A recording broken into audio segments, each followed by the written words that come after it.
Hi, my name is Bart Van Royen, and I am the Bishop of Corner Brook and Labrador. Last week I started a new series, beginning with a focus on the Mass. I also left you with a question. Why do you go to Mass? I believe it's an important question because we need to take time to look at our reasons for doing the things we do. Otherwise, they become rote, they become routine, and over time, they may fall into neglect, and the practices may fall into neglect. And so, it's important for us from time to time to look at our reasons and hopefully by doing so be open to the grace of God to deepen them, to see if there's more reason for us to go and to grow in our relationship with God, with the community, and with our faith. But I would argue that whatever our personal reasons are, that they are not sufficient in and of themselves. Even though we may have the best of reasons, even though we have purified them through years of practice and years of reflection, in a sense, our own reasons are not sufficient in and of themselves. Why? Well, because we can fall into the trap of simply looking after our own needs, our own reasons, seeing if they are fulfilled or not fulfilled, and is the community meeting them or not meeting them. In fact, they can lead us into a certain selfishness, a spirituality that is focused more on oneself. And so, although it is very important for us to have our personal reasons, we need to look beyond them.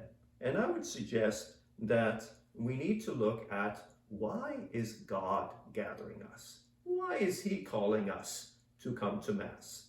Now, you might say that's pretty presumptuous. I mean, who are you to say that, what God's reasons are?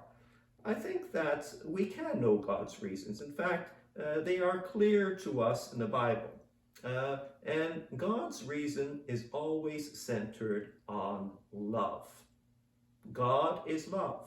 And indeed, He calls us to love one another as He has loved us.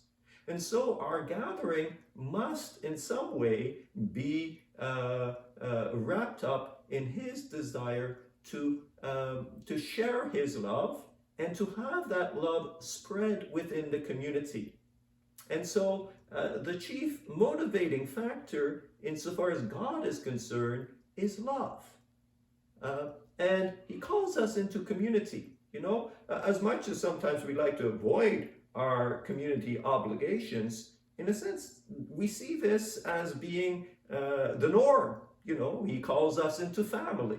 He calls us into communities of people living in a certain area, maybe engaged in a similar enterprise. He calls us together as His own people in places of worship.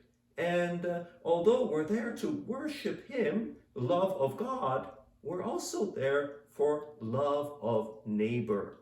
And so the two are intrinsically connected. They can't be separated.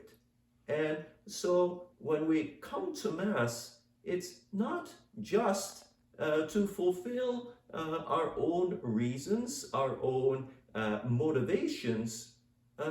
Indeed, sometimes these may set us up against our neighbor, who might be slightly differently motivated or may have a lower or higher degree of motivation in one particular area or another. But we're called to somehow learn to love.